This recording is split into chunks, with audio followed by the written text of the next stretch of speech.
Asalamu alaykum. Alaykum salam. Jina lako? Mimi naitwa Ramadhani Rajabu Ibada. Na Maarufu Ibada. Maarufu ni Kibo. Kibo. Yes, Kibo. Bana, finali inafanyika Zanzibar. Umeona nini hasa ambacho kimekuwa ni kivutio kwa finali hii kufanyika hapa? Kwanza tumshukuru Mwenyezi Mungu. Kufanyika kwa finali hapa Zanzibar, yani kumeleta facility kubwa sana katika nchi hii. Kitu cha kwanza kabisa kuitangaza Zanzibar, hii ndio first priority. Na ukizingatia Zanzibar sasa hivi pana miundombinu ya kisasa.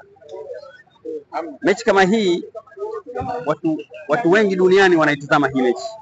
Mbali ya kuitazama hii mechi yenyewe, lakini pia na nchi yenyewe ilivyo. Zanzibar sasa hivi tuna usalama. Watu wageni wanaingia kwa uhuru na kwa usalama zaidi. Hakuna mahangaiko, wanaingia kwa nafasi na kwa kufuata sheria za nchi.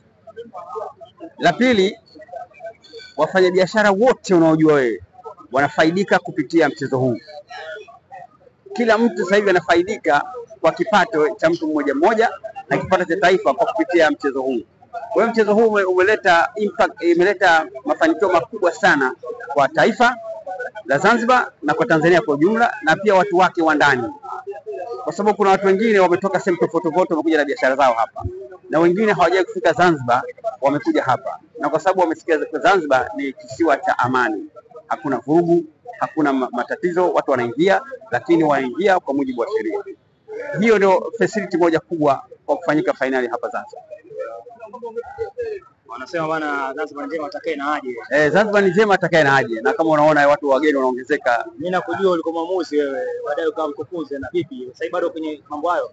Ni kweli, mimi sasa bado ni mkufunzi ambaye shirikisho la mpira wa miguu Afrika linanitambua kama ni mkufunzi, na pia sasa hivi mimi ni match commissioner wa shirikisho la mpira wa miguu Afrika mwana CAF.